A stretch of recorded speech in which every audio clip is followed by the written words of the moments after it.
To the show, everybody. This is the Upper Tier Podcast. It's Pro Wrestling Weekly. It's Tuesday. Never a dull moment when it comes to pro wrestling. The panel is assembled. Sean might be joining us shortly after dinner. Dave won't make it tonight. He's busy in college, as far as I know. But the panel is here. We're going to be talking about Raw. We're going to be talking about Elimination Chamber, the Hall of Fame, AJ Styles' retirement, what we thought of that. We've got EO Sky's Mount Rushmore, which I'm sure Sean and Emma will be delighted with. There's no doubt about it. And we're going to be looking at a couple of events coming up as well. And a certain Irish wrestler retired at the weekend, so we're going to pay him his dues as only we should. I've known this guy now for about 20 years. I've seen him wrestling in many different gimmicks, as did most of us. But for me, certainly a pillar of the Irish wrestling scene, and certainly a guy that you think of when you think of Irish wrestling. This guy defines Irish wrestling in so many ways. So we will talk about that. The Irish crew have returned from Florida. So if you could hit the likes, share, and subscribe to the channel, we'd appreciate that. Sharon, welcome back. Hope you had a great time. Good to be back on home soil, I would imagine, somewhat. Hey, we're back home. Yay. Big up, Anto. Glad you're back. I assume we're back if Sharon was back anyway, unless things went really bad on the holiday. Just saying. Right. So we'll begin anyway. Who's going to kick us off? Emma, kick us off with Raw. Thoughts? Okay. So this Raw, I don't know how to feel about it. I rewatched the highlights. I watched it. I don't know how to feel about it. So I want to say the AJ Styles tribute. That was nice. One thing though, I'm not a fan of the Undertaker song, but that's because it's by a very, very bad man. We won't get into that. It's about wrestling. Anyway, I'm so happy Raquel Rodriguez got the win. Listen, I got up from the sofa. I was doing a jig. I was like, let's go. This is great. Sorry, I'm reading Sean's comment. Undercook the steak. That's bad. To be fair, I like my steak like Gandhi's flip-flop, to be honest. I don't like all the blood and stuff. But anyway, Jey Uso winning. Get out of here. Get out of here. I don't care. You know what? If Bronson Reed didn't get injured, I would have wanted Bronson Reed. And I'm happy Liv Morgan was quite good at that, I have to say. Her little promo and stuff when she just bang, hit her. I like it. It sets the tone. And they've been like working well together, let's be honest. The Brock Lesnar appearance, nobody wanted it. I just like, I got that energy. I was just like, oh, you know, I'm just not a fan. To be fair, I think Javon Evans has been carrying Monday Night Raw for the past few weeks. I really think so. He's been very, very great. Also, Offset at the ringside. Listen, I'm a fan of Offset. I'm not going to be, I'm not hating on it. I had to Google him. So did I. I had to, honestly, maybe it's because I'm kind of like, hey, Margarina, out of touch, but I had to Google the guy. I didn't know who he is. He's quite good. He's actually quite good. Also, Natty versus Maxine. I was a bit, I don't know, it just felt underwhelming almost. And I love Natty. I love her. But I don't know, felt, underwhelming. Also, Finn Balor. Finn Balor for the win. Up the Bray boys. Finn's winning. I love you, CM Punk. But yeah, that's what I thought on Monday Night Raw. Very good. Thanks. It kind of, before I go to the rest of it kind of felt just a little bit different, didn't it? Because it felt like half the people couldn't get there because of these horrific storms on the East Coast and stuff like that and all. And yeah, there was a lot to be underwhelmed by this and stuff. Keith? Yeah, I didn't really know what to make of Raw either, to be honest with you. Sad to see that Bronson Reed got injured. Like, I was thinking, hopefully it's not a serious one, but obviously it is. He's out for the next 4 to 6 months. 4 to 6 months, yeah. Yeah, so it's a bit of a shame. That's going to be his second WrestleMania he's going to miss now. So it's a bit of a... I feel bad for the guy, I really do. But, and do you know what? He's been actually doing pretty good for the last couple of weeks as well, I thought, Bronson Reed. Do you know? When saying that, I like the Liv Morgan and Stephanie promo. That was pretty good. I was wondering where Liv Morgan was going with, because she felt a bit like of a face when she was talking to Stephanie, but then obviously she chose her. So I like the way she did that. The Brock Lesnar thing, I kind of have I said this to Dave earlier on. Now, I could be wrong with this. I think it's going to be like a US Open Challenge thing. Every time he has those dates that he's going to be appearing, someone's going to come out, I think, until somebody appears. I spoke to Bren about this today. This is going to be like 6 weeks of fucking Funaki and Tasewa and lads just being launched into orbit. That's what I was saying. And like no one's going to care. And eventually we're going to arrive either at LA. Like they bring him out there and they make a big deal about Brock Lesnar's going to be on Raw. You know what I mean? No one answers the fucking challenge. And meanwhile, Obafemi's out back reading fucking poetry with Kit Wilson. Like, what the fuck is going on in this company? Like, do something. Even bring Obafemi out onto the ramp. Do a stare down or something. At the stage, do something. Even if you're not going to do it, give us something that we can cling on to that gets us on the road to WrestleMania. Because we're going to be talking about this Elimination Chamber. And it's the fucking drizzle shits. The whole thing is just a shit show at the moment. Anyway, sorry about that. Go ahead, Keith. I have a lot to get off my chest tonight.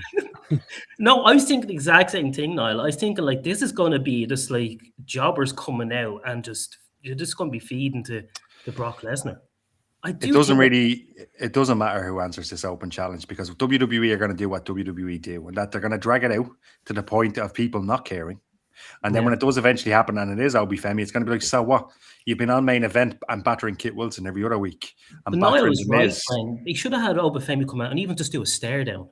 Or but the thing about it is, if someone had have answered the open challenge last night, we could have 5 or 6 weeks of a build-up to a really good match over the next 5 or 6 weeks at WrestleMania. Because everyone knows it's either going to be Obafemi or LA fucking Knight. So, like, he can launch Tasewa into the 10th row with 12 F5s. He can batter Otis.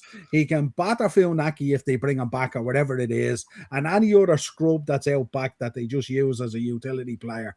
And this is what he'll do for 5 or 6 weeks. Ha, ha, ha. You'll get Jimmy Wang Yang coming out to answer the call. I hope so. These lads that Lesnar can F5 up into the bleachers, basically. And this is what will happen for 5 weeks.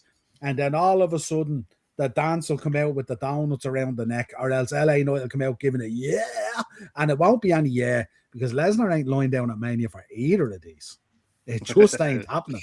He ain't going to do it. It's going to be like, they just make it Obafemi and just give us 5 weeks of a build-up. Jump backstage, do whatever you want to do. Bring out the absolute African animal out of this guy. Jump him backstage, batter him with a rail and put him through a car. Run over him with his limousine, whatever you want to do. Give us something. It's WrestleMania season and we ain't getting shit. It's horrific. It's absolutely horrific at the moment. It's just so bad, like. So bad. Go on anyway. Sorry, kid. Fire away, Niall. Tell us how you really feel. It's just. I really enjoyed the what was it, Javon Evans and Covey match. I have to say, I like to say two Coveys facing each other. And then the CM Punk promo was good as well. I thought the AJ Styles was a bit short for maybe just running low on time, to be honest with you. But look, I know I'm going to be biased here, but I liked Taker coming out because I'm a big Taker fan. But look, I thought they could have did a bit more with his tribute. Like, it was cool seeing Abyss at the back and all, and Frankie Kazarian and all coming out at the back. But I thought they could have done a bit more with his tribute. But however, look, it wasn't the best go-home show, to be honest. But they could have done a hell of a lot better. Do you know in terms of AJ's segment and stuff like that, I kind of thought about it more today. I was fuming at it last night when I watched it, or this morning early, but I thought about it a bit more, and I was thinking, he's not really a flashy guy. He's a family guy who wants to go home, who's been an unbelievable professional wrestler for 20 odd years now at this stage or whatever it is, wants to go home and be with his family. And probably didn't need a big pyro, flashy kind of send-off kind of thing. He's the kind of guy who's always let his work do the talking, you know, because we know he's never been a great promo guy either, but he's a phenomenal wrestler and a phenomenal performer. And I think in that kind of thing, and I think even Taker coming down to do the deed kind of thing, I thought was okay because the Boneyard match was kind of the last match, so there was a bit of history there, and it kind of worked. I loved the video package, I have to say, and I even sent in the one into the group today, the one from lockdown that I was in the mosh pit. I was literally 10 free from that cage bump he takes when he nearly takes his head off. It was sensational. I actually thought he had decapitated him insane. But yeah, like I think it was kind of. I don't think him himself would have been looking for the bells and the whistles, not the grandeur we would expect, say, from a Cena send off, where you'd expect just so much more. I think with AJ, he's a bit more reserved, and he's always kind of been that guy. And from that point of view, I think it probably fitted. No, can I just ask you one thing though? Do you know the triple threat? Yeah. All right, Sean. Hello. Sorry. Yeah. No, do you know the triple threat for the Jey Uso and Bronson Reed one? Could they not have given it? I know they were originally going to give it to Bronson Reed, but could they not give it to Chad Gable? I think he would have done a stellar job at the Chad. Come up for some air, Keith. What do you mean give it to Chad Gable? It wasn't Chad Gable. It was Grande Americano, right? And I get it. It's Chad Gable under the mask. But Grande Americano in the Elimination Chamber over the world champion of last year? Come on. It's better than fucking Bronson Reed was clearly meant to win that. And they called an audible in the middle of the match. And they weren't going to say, give it to Grande Americano, because that gimmick's a bleeding joke. Do you know what I was thinking as well? I was thinking, if this is the 80s, someone's turning around to Bronson Reed and going, strap that arm up, kid, and get on with it. You know what I mean? You've Cody coming out with his pec nearly hanging off, black and blue. And this lad pulls his bicep and he's lying on the ground like he's about to have a heart seizure or something. You know what I mean? It's just, I know they're very, very sore, by the way.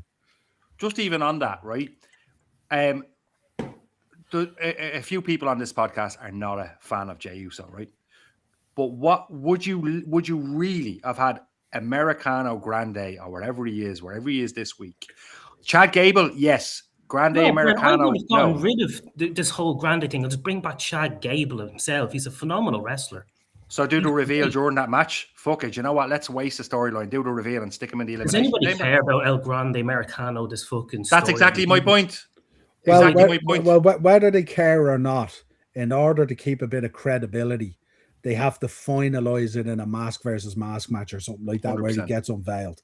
They can't just rip the Scooby-Doo mask off in the middle of a three-way for an elimination chamber spot and go, guess what? It's Chad Gable. It wasn't the lighthouse keeper. Or the way Dewey is at the moment, he probably would do it, you know? Yeah, but that's what we don't want, because if they do that, that's why we go fucking mad. Yeah. You know, that's why we lose it.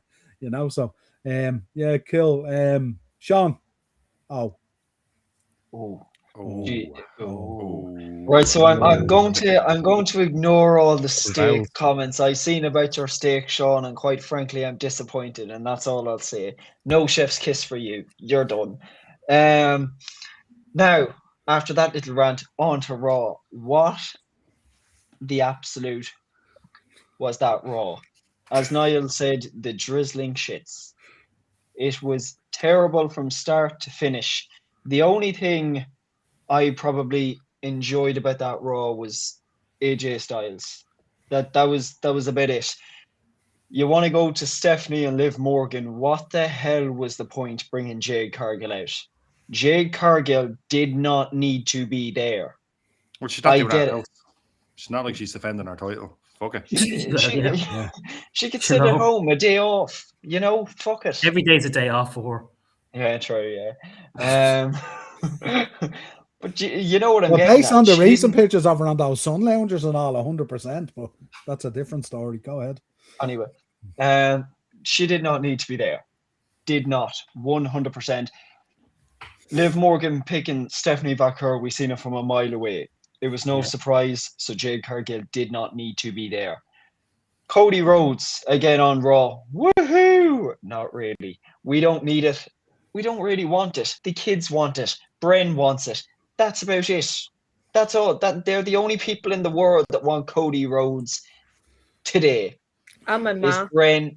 Yeah. Well, yes. And Emma's ma. Stick it. Suck it, Sean. Thank you, Emma. And thank you to your mother, too. Not in a weird way, but thank you. Mr. Bren, watch her language. Show you. Or something. I don't know. The fact that they're contemplating a six-way for the main event of Mania tells you everything you need to know about Cody Rhodes. That's all. No, it doesn't. No, it doesn't. It does. Oh, no, it does. It tells you everything you need to know about WWE creative as well. It's like Jeremy Kyle in here. Oh, yes, it does. Sorry. And the lie detector results are in. Cody Rhodes is not the father. Dusty You Rhodes are is- about to enter the courtroom of Judge Judith Chapman. The cases are real. No. Right, so obviously Natty and Maxine, two of my absolute favorites on the Raw roster, but what the hell was that match? Agreed. Jesus Christ. It wasn't even a Why match. why is she knocked out? What was she not? Who knows? I don't know, to be honest with you, but it was the drizzling shits. It was I watched it and I thought Bob Holly and Dan Powder. exactly That's all I could think of. 100%. Crazy. Obviously, it's great to see Dragon Lee get more TV time. I said it from when he debuted. He's absolutely phenomenal. I think he's brilliant and he's definitely the future. So it's good to see him getting more TV time. Back to the AJ Styles segment, I thought the tribute video was freaking phenomenal. And what the hell was Taker doing there? I get why he was, but he didn't need to be. He didn't need to be. It was kind of like Jade Cargill. I agree. But how do I say this? He should have gone back to being a special guest on his wife's podcast. The Undertaker was kind of like Jade Cargill. Fascinating, yeah, Sean. Please continue. They were both there. They didn't need to be.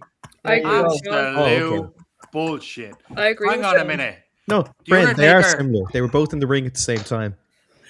So they share that distinction. How to start a fight 101. Good point, well made, Sean. The Undertaker. Valuable asset. Feels like Christmas at my family. Wow. But the Undertaker told Christmas with the cracks. This is what he does. He tells people they're going to be in the Hall of Fame, and Noel hit the head on the nail. I'll say that properly in a minute. But Noel hit the nail on the head, and basically, look, it was his last match, and it was special to AJ Styles because last night's goodbye to AJ Styles doesn't matter whether Bren liked it, doesn't matter whether Sean or anybody else on this podcast liked it. It mattered to AJ Styles. But to compare it, to sit there and say, "Well, haven't the Undertaker there like Jade Cargill?" Bollocks. Do you know what really triggered me on it? For like this, for this split second, I thought we were going to get Undertaker AJ Styles at Mania. And I thought he was going to tell him to pick up the jacket and the gloves one more time. And then I was thinking, well, the way he climbed off that motorbike, definitely not, because it took him about 5 minutes to get off the bike. And I was thinking, that's not going to work. But I thought maybe he had sprinkled some of that Magic Saudi money throughout his body and he was back again 20 years earlier and stuff. And I thought we might get another boneyard match even in Vegas or something, or a casino boneyard match or whatever fucking hokey stuff they come up with these days. And then I realized, nah, he's just going to tell him he's in the Hall of Fame. And there you go. So there you go. And then AJ, of course, acting surprised. No way, champ. You know, God, go on, yeah. Just to kind of finish things off, obviously, I'm very excited for Punk and Balor. I think that would be a freaking brilliant match. And I love the little segment backstage where Finn tells Dom, you got to start pulling your own weight around here, that no one else is going to do it for you. So we're seeing cracks in the Judgment Day as of late. And I think that is an absolutely beautiful sight. Obviously, Jesus Christ. Obviously, Elimination Chamber being this week, I thought we were going to get something a little more with Becky and AJ, and all we got was a little promo. Oh yeah, I forgot about that. Still a good promo nonetheless, but I would have liked to see a bit better of a build-up towards the match. Nonetheless, I'm excited for it. Yeah, overall, pretty bad Raw, but that's not to undermine the fact that AJ Styles is going to be in the Hall of Fame, and that is an absolutely phenomenal thing. Yeah, interesting. All right. I've put together a little Hall of Fame in the next slide. I know Sean Mack will be happy with it anyway, that's for sure. I'm sure most of you will be pretty happy with it, but it'll be interesting anyway. Sean Mack, Raw. Dearie me. Perfect. Bren. Next slide. No, I cannot believe. The thing is, I haven't stayed up for Raw for a little while. I cannot believe I was stupid enough to decide this is the week where I'd get back into it. Look, Yoda to AJ. Yeah, I owed it to AJ, and I have a podcast to do. So I know now you can get a bit annoyed when people don't watch the material. But honestly, if people knew it was going to be that bad, I think no one would have batted an eye if we skipped Raw this week. All the AJ Styles retirement stuff I thought was brilliant, apart from Undertaker coming out. Not that I don't like Undertaker, I really do like Undertaker.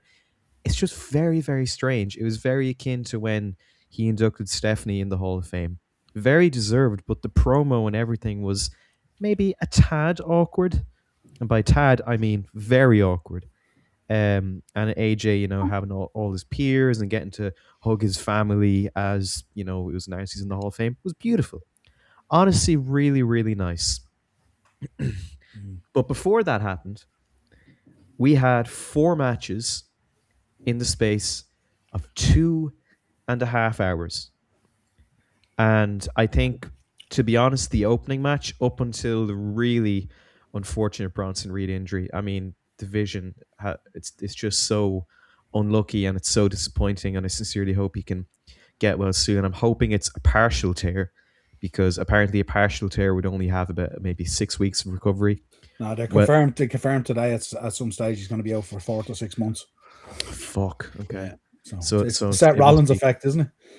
Yeah, it must be a full. Division. Yeah, it must be a full tear. Then we're not sure how much longer it's going to take Braun Breaker to come back. Rough, all right. That part where he lifted up his arm and his bicep was just flopping around, like, yeah, absolutely horrendous. And look, Division are one of the least interesting aspects of the product for me at the minute. But the fact that they've been injured one after another is absolutely horrid look. So hopefully they can recover. So Jey Uso being in there, yeah, as Brent said, you've got Bronson Reed, who's not, overly interesting, but, was booked to win. It would make the most sense for the Division to try and win some gold while everyone's out. El Grande Americano, a great wrestler hidden underneath that. And then Jey Uso, who I couldn't express my disdain for in a 90-minute podcast on one single slide. So I'll skip, but he's not my cup of tea, I think is a nice way to put it. The Liv and Stephanie thing, I didn't believe for a second, but I did find it funny how she attacked Stephanie, therefore like making her answer clear, and Jay Cargill, who was there, was just like, oh, fair enough, and then left. Yeah. All right, yeah, that's right. Thanks, guys. Thanks. So yeah, Liv and Stephanie, to be honest, after that promo last week, I'd be very surprised if she picked anyone but Stephanie. And Jade, I think she's as bad as everyone says, but the only way for her to improve is to have matches and defend that title, and that's never happening. So I don't know who will face her. Natty and Maxine, I was hooked on the Natty turn. This feud has lost me a little bit, and this match didn't really do too much to help. The Brock Open challenge, it was a 10-minute Paul Heyman promo with about 2 minutes of material. I feel went way too long. The thing is, it's going to be Oba or it's going to be Gunther. Those are the only two I think it can be, but both men are a bit occupied at the moment. So I have a feeling that Brock he has a little tour, just like John Cena. Hopefully it's way worse because he deserves it. But one of those dates is going to be Oba or Lesnar. Javon and Kofi was cool. Nice to see. Offset, I suppose, local hero, maybe. I don't know. Punk voucher main world heavyweight champion because he will. Raquel winning the final match, fine. And then AJ left his gloves in the ring. Yeah, I've seen people go as far as saying this is probably the worst Raw of the Triple H era. And even, injuries aside that soured the show, and the brilliant AJ Styles memorial, he's not dead. Well, he's dead to WWE. His tribute, that's a better word, his tribute. Aside from that, this was not a good show at all. As an episode of Raw and as a go-home, because ultimately the goal of a go-home show is to get us excited for the pay-per-view on Saturday. I could not care less about the pay-per-view on Saturday. And it's the final one before WrestleMania. So, I don't know. You go and figure. Did this do a good job as a go-home show? Is anyone here actually looking forward to the pay-per-view minus just being together for a watch-along of it? I don't know, but for me, absolutely not. Absolute shite. Is the only word I felt, Sean, this was the worst Raw since they got the F out. This is God. terrible. I'd It love was just so for a go home Raw, like it was just, you know what I mean? Like fucking, I hate Adam Pearce now. I hate the bastard. Sick of his stupid fucking previews and all, and he's just a gimp now at this stage. Sick of him. Sick of that I guy. like Adam Absolutely Hey, sick of that guy. Niall, He's robbing the Hey. WWE I'm universe positive. all the Niall, time. love Sick of somebody today, okay? Love Can't, somebody today. can't. Happy Monday, Niall. I I'd can't. love I'm to- mentally disturbed. I'd love to- Tuesday. It's Tuesday. And I'm telling you now, if the predictions for that crate are true, I am God. This mic is gonna go across the room. I'm telling you now, if What's the that happens, predictions? It's Well, Danhausen, Danhausen. allegedly. but Oh, it's not. But it's not going to be Danhausen. It's going to be like Troy Levon or something. Probably Chuck Norris. Will you stop saying Chuck Norris, please? The Could man be is Definitely eating the the cast. grass. That'd be better than Sesame Danhausen. Street. Bran, anything to add before we move on to the Hall of Fame slide? Something decent Yeah, to look, talk about. Something. Yeah, well, come here. I think everything that's been said is pretty much spot on. The only thing I was severely disappointed with, the whole show. I did say this morning in the short, do you know what? I'm going to try to take a positive view. This was before I watched Raw. I only watched it today on wrestling this week. I'm going to be more positive this week. Oh, How I did need to that stop go? saying. I need That to stop lasted saying 20 shit minutes. like that. Going great so far. I took 2 antidepressants today instead of 1 after watching Raw. No, look, surely there's a better creative way to book Natty and Maxine Dupree. Because the problem I have with that, and I'm going to be nitpicky here, is every week somebody goes into that post and doesn't get knocked out.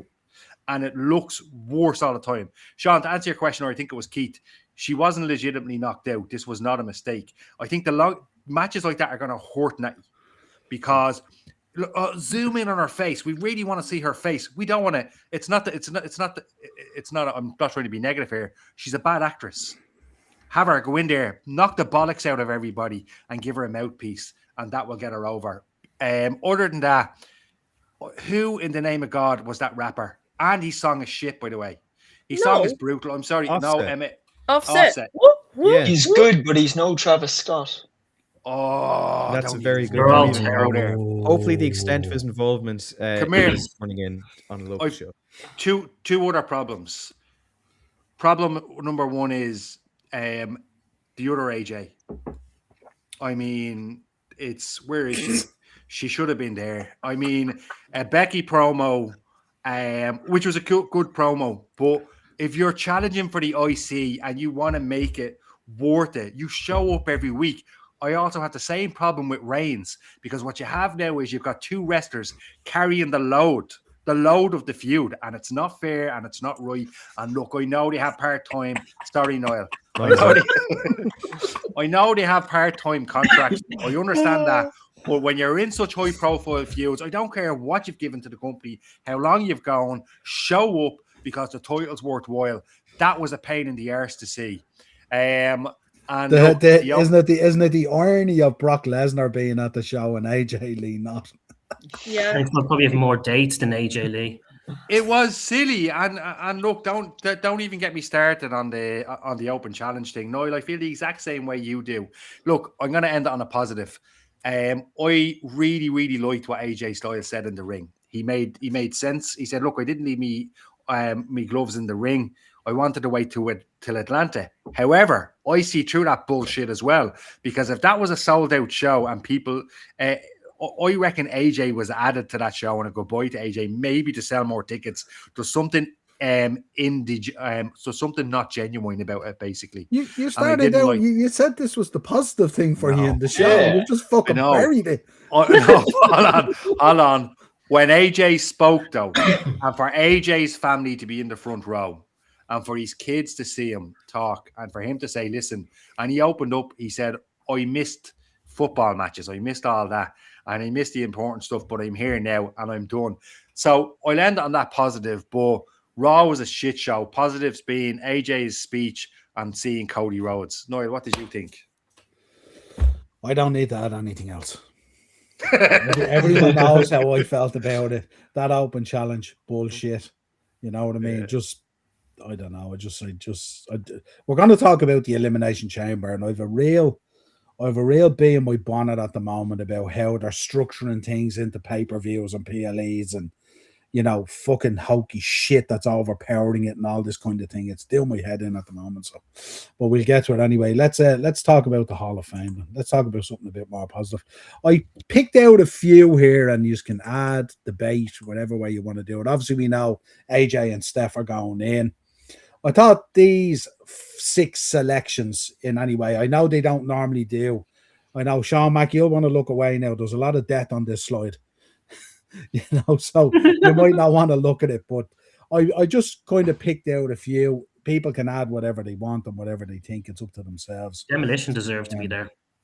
Yeah, and they've only recently signed that new Legends deal and stuff like that, which means they're kind of back in favour, especially Axe after so many years. So they'd be certainly brilliant to go in. Jericho, I don't know. Maybe they need another year. Maybe they put him in Saudi or something like that. I don't know. The Hardys I have in there. Bray Wyatt, I suppose you could argue, do you do the Wyatt family or do you do just Bray Wyatt? I'm not too sure what way you do that. Obviously with Luke Harper as well, sadly passed away as well, and only Eric Rowan still around really, and Braun Strowman. So I don't know what way you want to do that. Sean Mack, obviously Sabu would be a good one for you. I'm sure you'd be interested in that.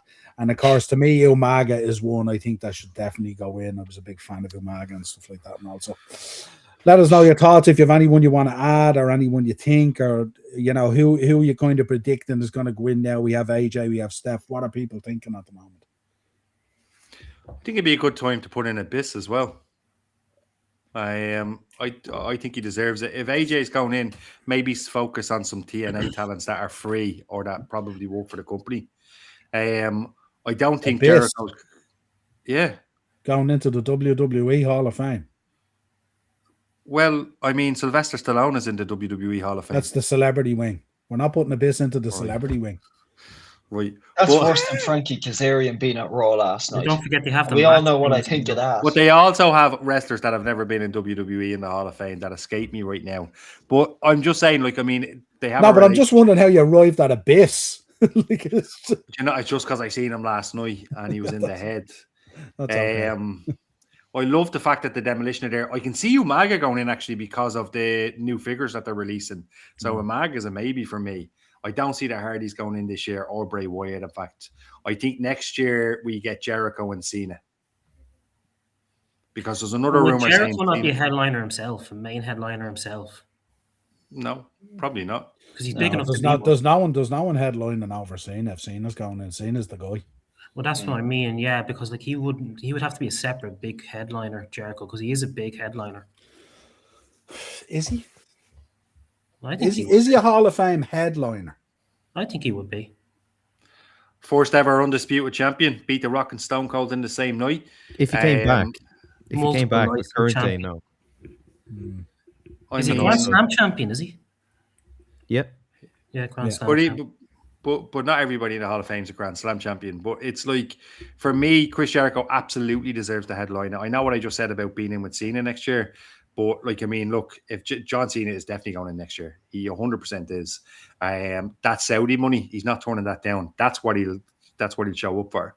But Jericho, the fact that he mightn't be able to go in next year. He might be back wrestling at that stage. That farewell tour might have been that Truman show, that year of that we were all just it never happened. He's not going to be going back. 100%. I stand. They'll do a little vignette where he climbs out of the shower like Bobby Ewing in Dallas, and it's like it never happened. And he just puts his ring gear on, dries himself, puts his ring gear on, and heads off to an arena. And the farewell tour won't even be mentioned. That's not going to happen. Yeah. You'll have to forgive me. Is Jazz in the Hall of Fame? No. I don't think so. Shoe in. Absolute shoe in. Get her in. Saying the Truman Show is maybe Victoria should be going in. Victoria should. If it was the Truman Show, he'd say, "Good morning," and in case you can't see me, good afternoon, good evening, and good night.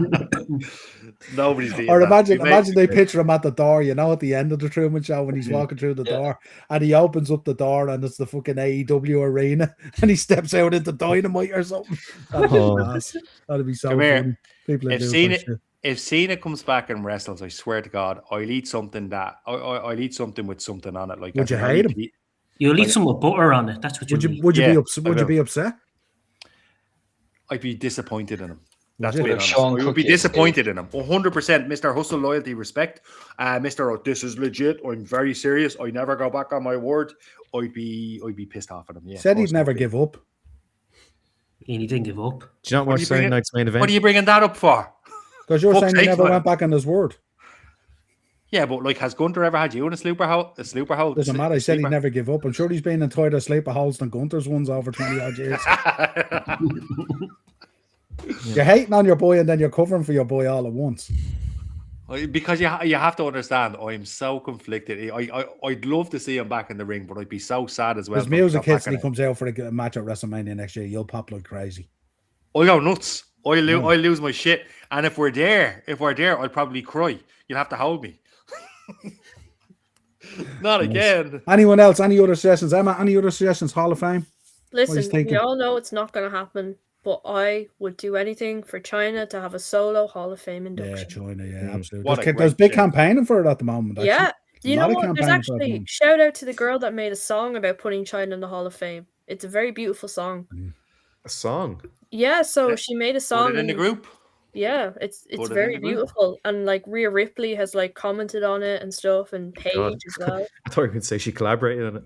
No, Hopped in on a verse. David Bowie, my little China girl. There you go. Brown will use salt with chips. What about the Hall of Fame matches? Because that's going to be Get another one, stuff isn't from it? That they did Sean last year. That's not Which? even a little bit fucking funny. The best thing that came out of the Hall of Fame matches was the Brett going into the Hall of Fame last year was the Brett and Austin T-shirt. Honestly, matches going into the Hall of Fame, it's desperation at this That's what stage. they're going to do, Bren. They're going to do Matches shouldn't go into the Hall of Fame. But see, not at all. that's a TKO thing from the UFC. You mightn't have to worry about that much longer if the rumors are true. oh stop! I only saw the rumors today. Mental. What are the rumors? The rumors are that the man might be coming back to Vince. recapture his throne, and I'm gonna get Saudi, Becky Saudi, Lynch. Saudi might be providing the funding for him My to friends do it. over in Are Saudi. you telling me that Jack Tunney might be coming back? Jack Tunney may end up coming back. No, Yeah. he said They're the not- man. they're not He's to buy talking it. about Becky Lynch. No, He's so useless. Vince McMahon is rumored, you're saying, to be buying in on WWE. No, he's getting backing from your man Turkey, you know, the Saudi guys, and Yeah, apparently TKO want to sell it because apparently they're not happy with the way it has gone. How about they leave immediately? Mental. TKO. See themselves Make out. their money shot. Can How you about imagine? themselves? Imagine the anxiety in the WWE dressing room when Vince McMahon would walk back in the door. Remember that guy? Oh, you're that guy who said, yeah, things are much better around here now that this guy is gone. Yeah. How The do you Slim hold Jims that will be now? gone. So- Can you imagine? Finn Balor Vince holds a grudge. straight back to Afterburn and Heat. All these guys, you know what I mean? They'd be binned off. Oh my God. Binned off. Oh my God. Wow. Oh, but Femi be on the merch stand. Oh, he'd tear it up, wouldn't he? Tear it up. NXT wouldn't even exist anymore. He just can't. He's gone. What about NXT 3.0? Yeah, there it is. Don't you Antos dare. said it. There's only Antos been said it. one NXT. Can you imagine? now? Hang on, Sean. There's one ECW legend there, and that's Sabu. Would you add anyone else, or what would you do? You're in control of the Hall of Fame this year. You can add whoever you want. Who you adding? I mean, ideally, I'd have a whole thing dedicated to ECW, but I do recall seeing an interview Sabu did a couple of years before he passed. Just a general interview, like career, video game, talk about working with this guy. And he was asked about the Hall of Fame, and he said no, he wouldn't want to be part of it. And I know that Sabu's, I think, like his, I don't know, not carer, but like whoever you'd go to for stuff was Super Genie, his wife, who's also passed. So that's why we haven't got really any details about how he's passed away or anything like that. So I don't know, but I think in terms of his contributions and stuff, he absolutely should be there. Someone else is having their final match this year, the one and only Sandman against the Flair? Invisible Man. God, I hope not. So I'd like to see him in there. Someone I'd like to see. What about because Raven? Bubba Ray. Well, yeah, Bubba Ray. Piss off. No, it would have to be Bubba Ray and Devon. Not you And can't Spike. get just Yeah. one of them. And Spike. And Spike. The second best Dudley and after Joel Dupont. Gertner, and Sign Guy Dudley, and Little I- Snot Dudley, just all the Dudleys. I have to disagree Dudley with one thing you Moore. said, Sean. Yeah. I have to disagree with one thing you said. Sandman has no place in the Hall of Fame. Why? He's tremendous. He's not. He did He's one great good fun. thing in his career, as far as I'm concerned, and that was keep the gimmick alive with the blind thing. Objectively, not a great wrestler. And What do you mean objectively? he's not a great wrestler. Sean, this is why I wanted you to do these ECW shows. Yeah. his legacy is he uses kendo sticks. He should not be anywhere near it. Raises get the He table. should. And he bangs his head off a can. You know, Oh, you Jason. remind me of someone. Oh! Ren, I'm starting to get a lot of Eric Bischoff vibes from you. It's Roman Reigns. No. You sound like Jerry listen. Lawler.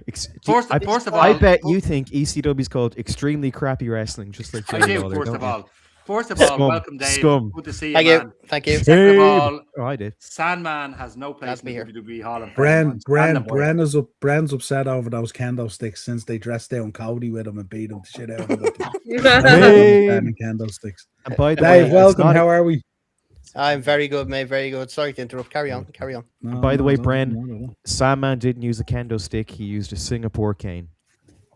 Oh, come on! Tomato, potato, No. potato. It's all Agree- it's all Agree the to same disagree thing. until you're wrong. Just No, take look, a line for hey, take a if line it for looks brass like eye. You're If wrong. it looks like and a you're kendo grotesque, stick, you'll be acts free. like a kendo stick, hits like a kendo stick, it's probably a kendo stick. It's not a cane. It's a You know Singapore what? cane, and he got it from a tree. Literally, he whooped out a branch and he started using that. It hurt like hell. Sandman is a god. He was at WrestleMania. He, had an incredible entrance at One Night Stand 2005, and he has had incredible longevity. He has a podcast. He's no just like different. this. He's no different than anybody in GCW. And Bren, He's no different. He's shit. let's play a game. Shit. Bren versus Sandman, and this is the final round. Who Oh, he gave knocked the me? bollocks off. Oh, he Who knocked the gave bollocks me out of him. a half-hour cameo on my 16th birthday? It wasn't you, Mr. Reed. It certainly wasn't you. It was the Sandman. He did it in his car. He did it on the last day before it expired. He just said, I love Ireland, Rowan Hills. I like how you're just having some cider. Let's not get too hardcore. I hope he gets some good merch. Peace. I'm out. Literally the goat of this shit, right? I love the Look, Sandman to I'm- death. He should be in there. Sorry. He's at his contribution. Sorry, Brent. No, I he got- shouldn't. You I go, got a little bro. heated. You're Can I dressed like... just- The You hot should. tag Can I came in say- there. Did you see that from What left about field? The hot all right, tag. fine. What about Hardcore Hack? Would that be any better? Who's No. Hardcore Hack? Or the Surfer Sandman? No, Hack is No. not going in either. No. Get him in the bin. Three Look, faces of look, Sandman. Sean, it's like this. ECW as a whole has produced some good wrestlers, but it's overrated. It's looked back at with rose-colored glasses. ECW was not great. It was not. I know. And if I it agree. was It was great, brilliant. GC no, it wasn't. If ECW was anything that people say it is, GCW would be the top wrestling promotion today, because that's all it was really. It was just GCW today. That's all. I mean, produce some good wrestlers, cool. Okay, that's it. Produce some great wrestlers. Do you not know some of the people that have been That- on that canvas? That is Yeah, a they passed you. terrible. That's a terrible take, Bren. Yeah. It's not though. That is It's a not. terrible It's take. more. It's more. You're only short. CZW. You're only short of throwing on your Jerry Lawler crown there. That is disgraceful. And here to I turn was around, thinking, to turn around and dismiss the impact that ECW has had on the wrestling business. And I'm not a huge hardcore fan of hardcore wrestling Hold on. at all. They help Stone Cold. But I can fully understand its place in the history of the business and what it generated and what it elevated and what it pushed other companies to do to And push Niall- the envelope at a time where wrestling was stuck in a very mediocre place. They That's did a it better. shocking thing. It's I not. met It's not. They did it Sandman better. last year at WrestleCon. It was a huge highlight for me. And I wasn't Not even deadly. the biggest ECW fan in the world. He was And It's cool that he's a nice guy. absolutely It's cool that he's a nice guy. That's cool. But he has Brett, no he's place so, in the he's WWE Hall so of Fame. much more. His entrance is legendary. Sabu on acid is isn't. like Chicago Bulls Michael Jordan. Like legit incredible. And also, Like, Bren, his entrance- without his entrance- ECW, there would be no Attitude Era. His I'm entrance is telling nothing you. you wouldn't see in my local pub on a Saturday night. Basically, just a drunk prick banging things off his head. Do you know And you something, can find Brent? all that in River Brent. Bar, folks. How we would have loved to witness something like that on Raw last night, yeah? Wow. Well, You know what? Can I just say, it is so lovely to sit back, relax, and watch everyone else burn the arse of Bryn. Yeah. It's And nice to Sean, get a break. I Every once in a apologize while. because up until that stunt Bren pulled, I would have said the man with the most outlandish takes on the screen was you. But no, Sean has vacated the title. Numero Egypt #1, Brendan It's Reed. cool to see everybody else is boarding. Normally, you're the one that's boarding stuff Yeah. in the kitchen, yeah, The pops. lads in Anyway. Finglas love you, but the lads on Swanson I'm on the Industry think Michelin you're a Guide clown. 2026. Dave, only by Dave, you've just- only by association, Sean. Calm down. Dave, you've just came in. Hall of Fame. Anyone you'd particularly like to see go in that I haven't stuck on the slide, or how would you feel about anyone on the slide, or would you change it in any way? I don't know if Umaga is worthy of it. I'm going to be honest. Like I've thought a lot about these guys who are on the slide, right? I've had a look there while you are all being women and bitching. Sexist. Yo. Accurate. Do you know they did? Do you know I seen a vote yesterday on the Hall of Fame? It was on one of the websites. They did a vote for who they'd like to see going in. Umaga came in #1. Really? I just don't see. Umaga was #1. How I rate who goes into the Hall of Fame, I've had this conversation with Keith many times, is their contribution to the business from not just the title point of view or from, a gimmick point of view, but how they've had an impact in the business. And I just don't see it from Umaga to have had enough. It's kind of like, I don't mean to be disrespectful in any way, shape, or form, but it's like when Eddie passed away and they just put him straight in. With Umaga, I just don't think he had enough time to cement his legacy in the company, sadly. I don't mean that in a bad way at all. I wish he had a lot longer in his career to make that impact, because I think he could have been a champion, WWF champion, like easy, or WWE champion, sorry. But he's the only one that stands out for me as just not, he didn't have enough time to make a lasting impact in the business. I think Jim Johnson should go in. He doesn't want to go in, I don't think. I don't think he wants to go in. Same thing. The referees should go in, I think. Isn't it amazing the amount of people that go in that said beforehand they didn't want to go in, then they pass away and then straight in there? Yeah. It's mad. Yeah. It's mad. Like, Anyone I else don't think wanna add I'm anyone, not or- going to disagree Yeah, go with anything else on there. Like the demolition, is demolition that's there? Yeah, Demolition's Yeah, 100%. Bottom left. Bray Wyatt, absolutely 100%. Hardy's without a doubt. Jericho, absolutely. Like Sabu, do you know what? I would, because there's nobody who represents a hardcore division more than Sabu, and I would even put that up. I would even put Mick Foley in that bracket. For me, Sabu basically gave his life for the business, drove himself into the ground, and the matches that he's had with the people that he's had, not just in ECW but in WCW as well, when he had that little brief stint in Is WCW. Terry Funk in the was Hall of Fame? just- Yeah, I think so. yeah. He is. Yeah, he is, Went yeah. in, yeah. And that's deserved. And that man was one of the men who paved the way in ECW. He was so good in ECW, they had a whole show dedicated to him, and the main event of that show was him versus Bret Hart. And some fool wants to go here and say ECW was nothing, and that it had all the impact trash. of a fart on a chair. Absolutely appalling, Brendan. Reed. ECW was revolutionary. Yeah. It gave so much to the business. Absolutely. Brent, the lads in Finglas may stunning, love you. stunning Steve. The lads in Finglas may love you. The lads in Dundalk may love you, but the lads in Guys, Swanson they and Ridley put- Street they think put you're a hip-hop- clown. they The lads put in hip-hop Finglas won't into love him wrestling. anymore if he's shitting on hardcore wrestling. They love their No. hardcore wrestling. Now. They That's do. for sure. They do. Shotguns and And all actually- up there. What? And actually, one of those lads wants to come on one of the days, so it'll be interesting. Get him on. Was he going to come on the balaclava? Blew it Sure, back. he won't like your take about ECW either, I'd imagine. He doesn't. He absolutely does not. Anyway, He will hit you with a river crowbar. He's a- Ooh, nice pun. oh, very good. He's a trained wrestler. He'd kick my ass. Anyway, Oh yeah, probably best keep him off there. We need to get the Ballymun Bruiser on. You're a boy band fan. Most lads will rude kick that your guy. ass. Oh, No, they Elimination wouldn't. Chamber. No, they wouldn't. Have you ever They heard, have would. you ever seen my finisher? The #1 hit, They the Fortnite would. driver. Damn straight. Sliced bread. We all know I what don't your see that gimmick working is, in the middle of friend. Grafton Street at 2 a.m, that's for sure. Anyway, let's Friend, talk you know- elimination. Let's go on, go ahead. Yeah, Bren's Dave. nickname is always going to be the Fingers Fiddler. What does that even mean? God. I don't know whether At we least I want to don't be look saying like a this at fiddler. this day and Dave, age. I presume you made like a Pied Piper gimmick, but with a fiddle. No, let's move on to the Elimination Chamber. Leave that to the Dave, imagination. No, never Dave, mind. I can't even play the tin Jesus. whistle. We Everybody don't else need can. to, Brett. We don't Like, need that's- to, Brett. like, that's the worst thing. We'll move on. We'll move on. I thought you two were friends at the start when Dave came on, and now he just Yeah. destroyed it. That's Anyway, what I thought.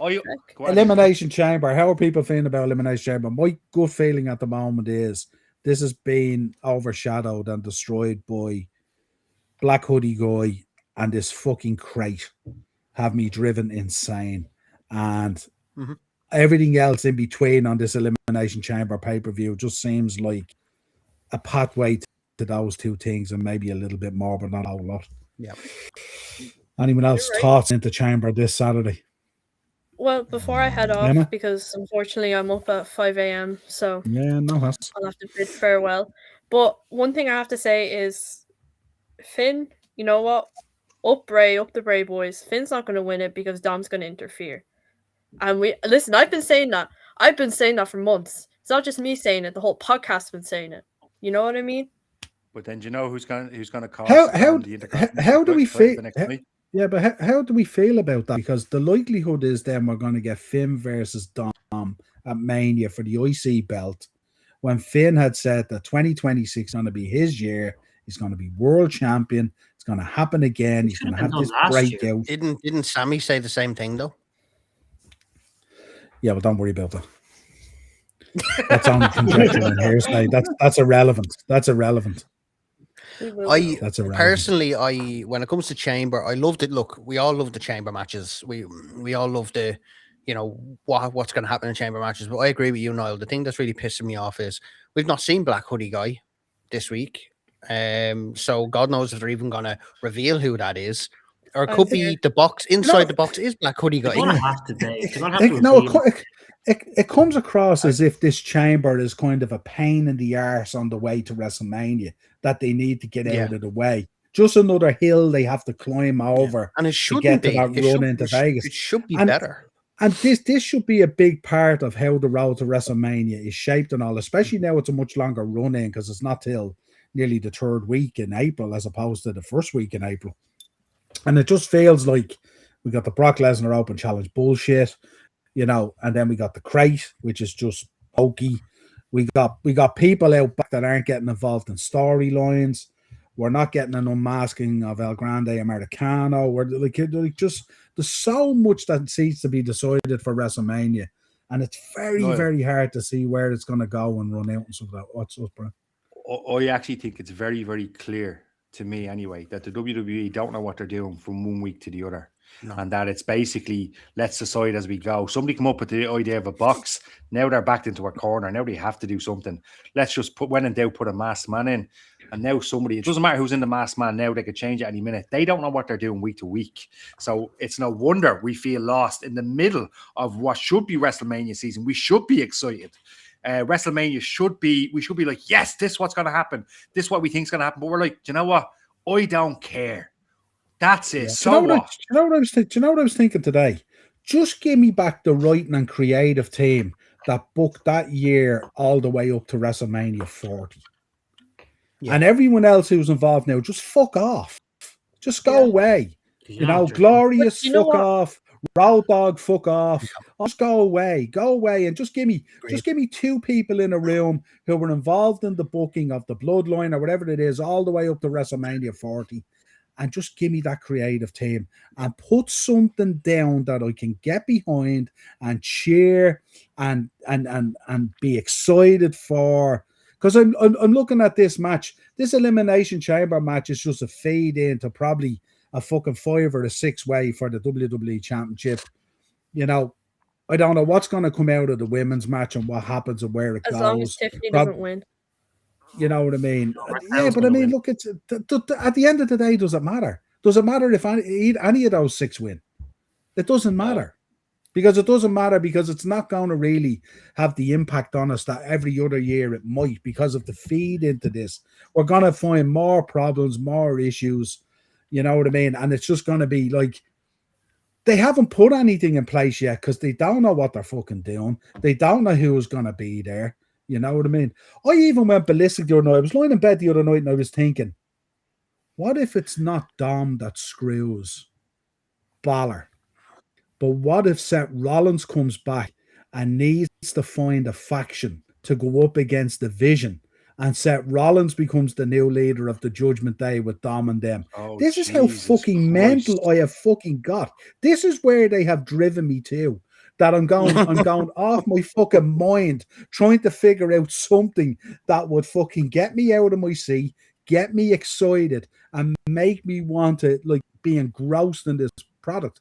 I can't find it. I can't find anything. Nothing. Judgment Day version 15. Look at the talent. Look at the talent in both those Elimination Chamber matches on the screen. I couldn't give a flying fuck about this pay-per-view, except as Sean said earlier, 5 or 6 of us on Saturday night are going to be having a few drinks and watching it. That's going to be the best bit. That's going to be the best and bit. And then I'm going to take care, Emma, look after stuff. And then I'm going to have to sit here and I'm going to watch fucking Danhausen climb out of a fucking crate. Like, for fuck's sake, like, you know what I mean? And who do you even put him in a program with, Niall? Like, you spoke about it there. Your mind's gone mad with creative You're going to feed him to Lesnar. You'll feed him to Lesnar, and Lesnar will send him into orbit, and he won't come back down to fucking Earth until they're probably in Vegas for WrestleMania. He'll probably F5 him fucking next week, and he'll fucking come down like a fucking feather. He won't hit the fucking ground for about 6 weeks. It's fucking mental, the shit they're doing. The hokiest shit I've ever seen. Niall, there's apparently rumors going around that Brock Lesnar is supposed to come into this men's Royal Rumble and take out LA Knight. You mean Elimination Chamber? And that's the thought. They're supposed to be setting up that match. They're supposed to be setting up that match for WrestleMania, and that's supposed to be the match for WrestleMania. And then, like, I don't want that. Like, fuck me, like that's happened. But in fairness, Keith, at least if they lay that out this Saturday and we go into Monday and we get a bit going and we get a bit of a build up and we have 6 weeks to build this match with him jumping Lesnar or Lesnar jumping him or shit happening backstage. At least we'll be fucking interested on some level. Yeah. No, I get that. But the problem is, Niall, is that nobody wants to see that match.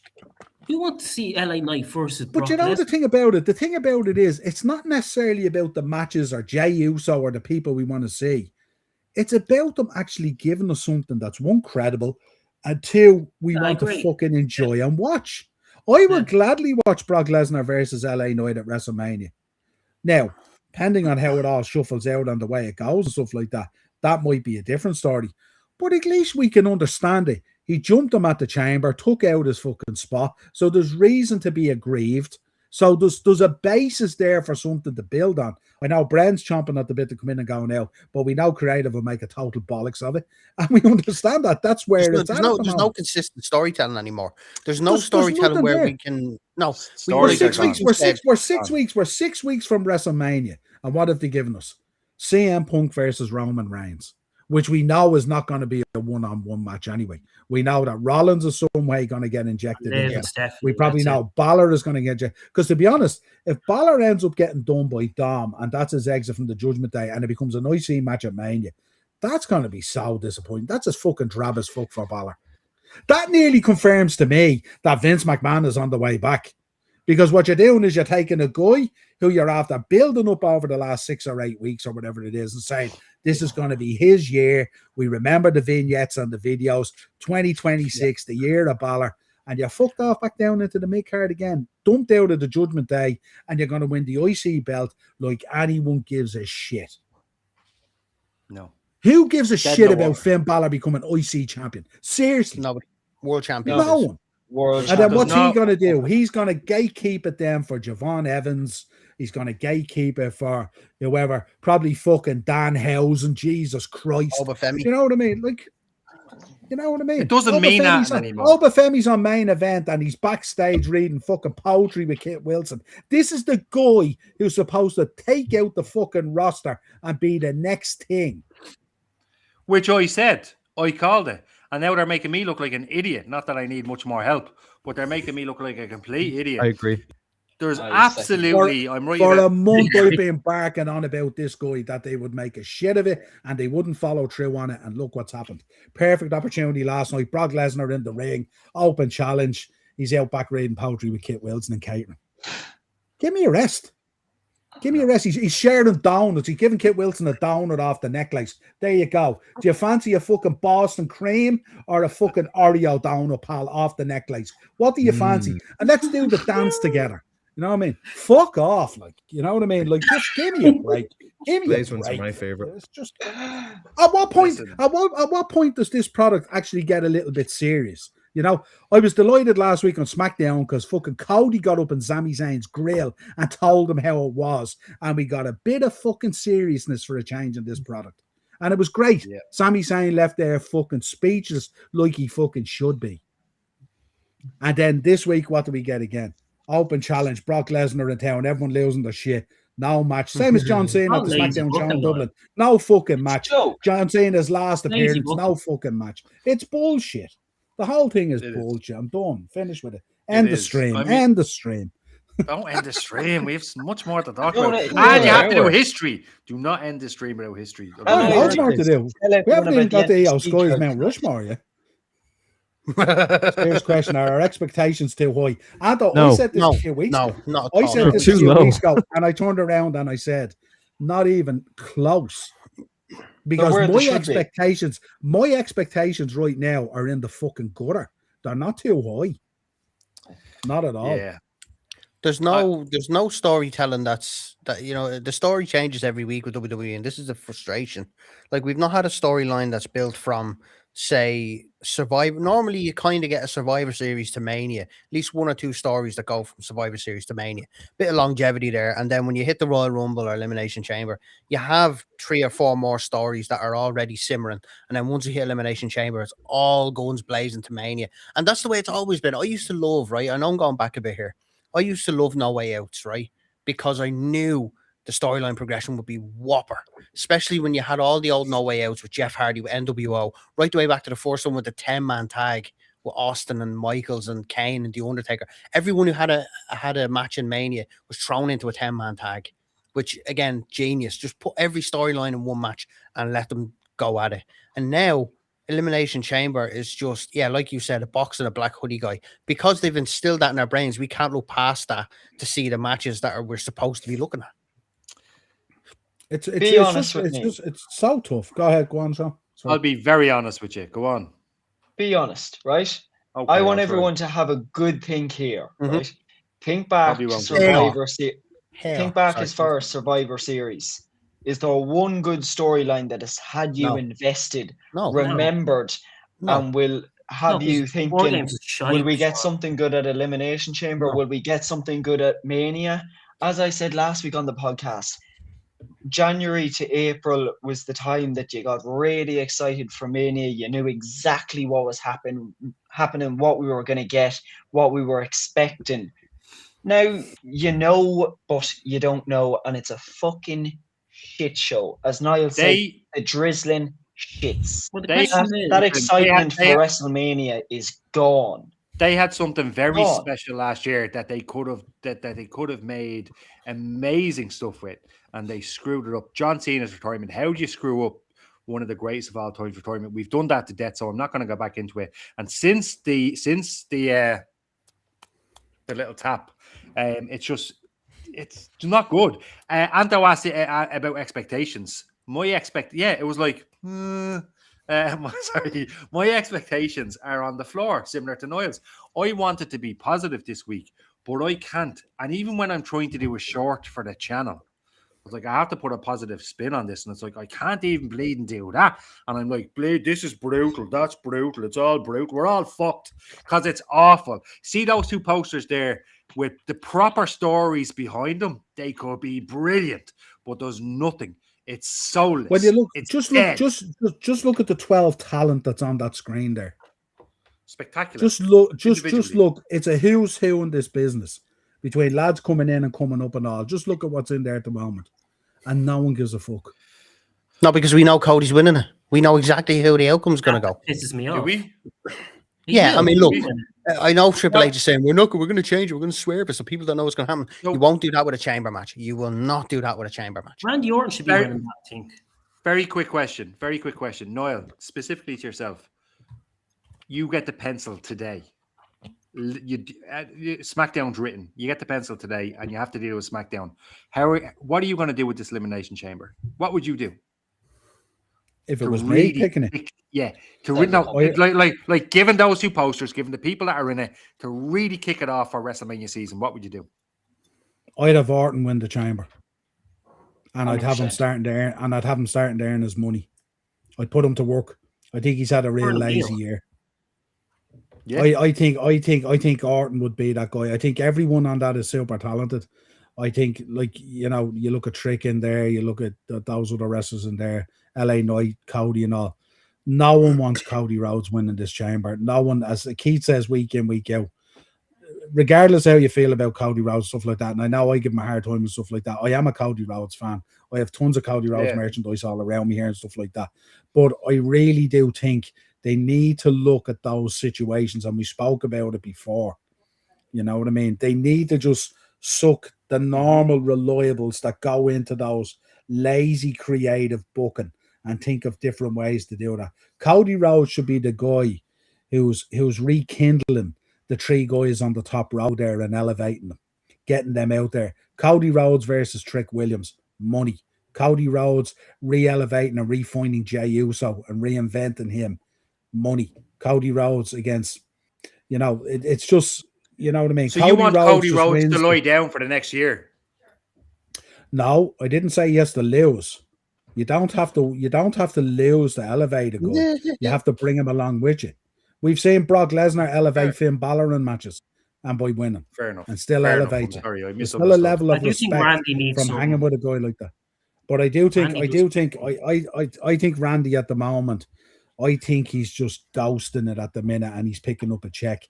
And I think WWE, because he's that one guy in there at the moment that is super dynamic, can change on a whim, can sell heel, face, whatever you want it to be. And I think he's the to work to rescue some of this. I think it's going to be like, you know, I mean, do you know what I do? I'd actually have Brock Lesnar taking Cody Rhodes out. Yeah. And that's been done, though. I mean, him and Cody's been done. Lesnar. Yeah, but this is all this is being done. Look, if we're going to turn around and go down that route, going, this is being done, that's being done. Look at the 6 girls in the women's one, with the exception of Kiana James. Like, if you look at the 6 in there, it's all being done. Yeah. All right. So, no, like, fair enough. Yeah. But it's the way that they do it and the twist that they put on it.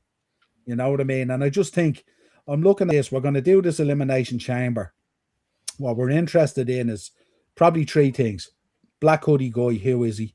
What's coming out of the crate? And what's going to happen to Balor? Everything else is irrelevant. Well, Niall, here's a question for you. When do you think they'll do this crate thing? Do you think they'll do it at the start of the show, just to get it out of the way? No. I wouldn't think so. They'll do it at the end. Because if they do it at the start of the show, Keith, you're going to get everyone dropping off Netflix, so it'll be towards the end. And I assume whatever's coming out of the crate is coming out and they have a fucking plan. That, like, it's not just go, here's the new latest shiny toy. Like, don't give them too much credit. Do not give them too much credit. There's likely no plan for that person. And like I said in the short that I did last week, anything less than anything that's not Chris Jericho is just not great, in my opinion. Look what they've done with Royce Keys. He debuted at the Royal Rumble. We haven't seen him since. Apparently, they've no creative plans for him whatsoever. He's too old. They can't figure out what age he is. That's the problem. There's another guy who could answer the Brock Lesnar challenge. Bro was not Nadine Coyle. He would be perfect. I see a lot of people saying Raquel's going to win the chamber. And I've been thinking about this. And as much as I would like that, I can't see that happening. The most obvious person I see winning the women's chamber is Tiffany Stratton. Let's be realistic. Why wouldn't she, Sean, when you have the Judgment Day with the 2 women's titles? Why wouldn't you Raquel to win?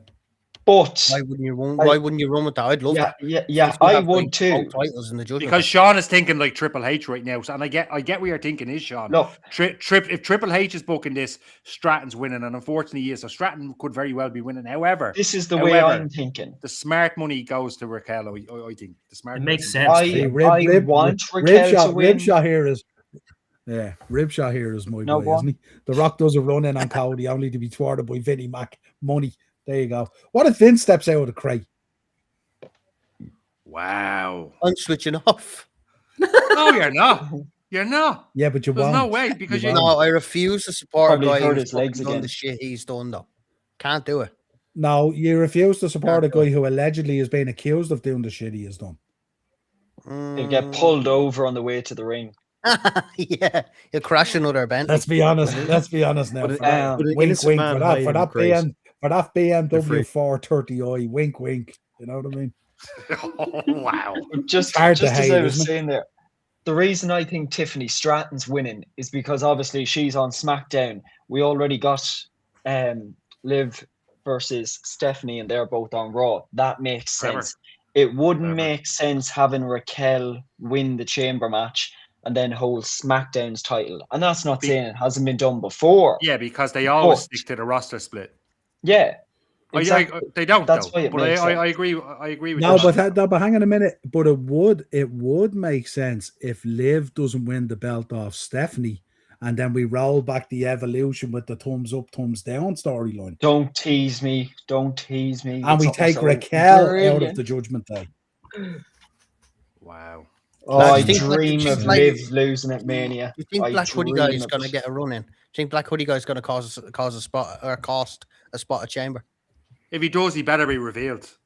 Black And then we Drayton don't, we in it. don't see him Well, till Brendan, Monday they're gonna night. have If he's not revealed at Elimination Chamber, WWE can suck it because Brandon, don't that's have not The to. crowd, the crowd opens and Man, out what a jumps hassle. Wonder how juiced much up legs does it have Batista. then? I'll walk alone on the Lads, these are all Let's go. overhyping it. The crate is full of Slim Jims. The crate is full of Slim Jims. we Can you look, imagine? Oh, I know, yeah. it's gonna be Triple H in it. He Either better way, than they Janet. need to pull Jake it. Paul with his new jaw. Fuck off. No way. To be fair, If I'd be happy with Jake Paul. if he appears, I am turning that screen off. If- I I'm not having it. telling I'm you not now. having he it. goes- I'm not having it. No, you're not. You're not Bren, turning the screen off. You will Bren. continue to watch. 1,000%. I Bren. promise you. You'll be I betting. know. You'll be like, I know. Oh, no, I know. This is I know. I disgraceful." said. Get up I know. there. I said if Liv Morgan wins the Royal Rumble, I'm never watching WWE again. I know. I said that. But if You did. Jake Paul even sets foot in WWE, What's your I issue am with Jake Paul? fucking. Brian, you sound like What's an your issue with Jake Paul? you sound like an American trying to do an Irish accent. Sorry, I apologize. I. What's your Oh, issue with Jake Paul? there's the show. Finish. Do you have an aversion What to about- wrestlers what to people with charisma? This you is got Team people with 10, charisma. bitch. The What Iron Jaw about that gimmick. as a shout there from Bonkers? That maybe it's not a person that's in the crate. Slim Jims.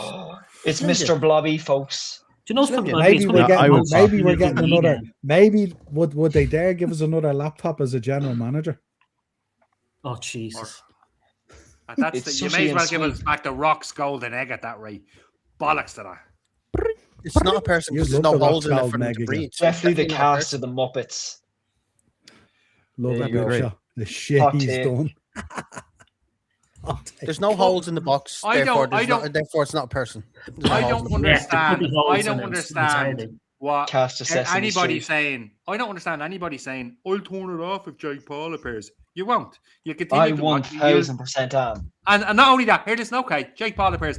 I bet you're gonna watch Raw, and then don't tell me you didn't watch Raw because Not I even know close. you'll watch Raw. Of Brent, course you will. Brent, Not even Brent. close. Sorry, Dave, you've been calling me. Go on. What do you think of That's the a Iron great show Jaw from gimmick? Bonkers there. Huh? Imagine Jake One- Paul comes out and he has a T-shirt that says the Iron Jaw. No. Iron Jaw. God, Imagine no. that for a gimmick. And I don't want to see his finisher is Rhea only Ripley guard near with the that hands of title for a stone. long time. But he's a jobber, imagine. That's a great show by Bonkers. What about that? What if Raquel wins the chamber and she opts for to win against Stephanie as well, and we get a treat? Well, I Anyway. said that before. But you don't opt, do you? You just Her automatically living, go in her for the living. title. You Yeah, look That's back what at you do. NXT and Raquel and Rhea's feuds were phenomenal. They were But you brilliant. can't opt though. But You can't opt in for it. I do not want to see Rhea Ripley near that title for a very long time. So I don't. You can't opt though. You can't opt to choose. It's just you go for the title that's not been chosen yet. Isn't that the whole point of Yeah. the chamber? Yeah, Yeah. it is. I just hope the According to Meltzer, what's this golden nugget that Meltzer's saying now? A slightly smaller crate. A box Brilliant. inside a box. Because- Oh my god. Oh, it's like those Russian nesting dolls. Yeah. Do you know what? What if I- it's The contest It's only is happened in with me. Reveal next It's a year in replica of Dusty Sam. Rhodes' watch. Yeah, Why would they you say open, that? they open it It's once a this month. that Blair stamped on in TNA. Yeah. the wrong trousers, and it starts moving? Like, remember he was stuck in the Just on a wardrobe. Just on a Fuck this side note, crate. in 2026, we should not be listening to Dave Meltzer. He's a pox. That's it.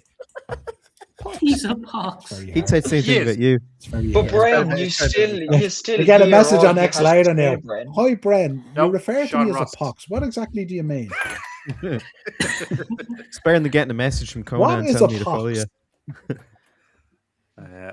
Oh, Right, let's move on. I didn't see Let's this. move on. Jesus Christ.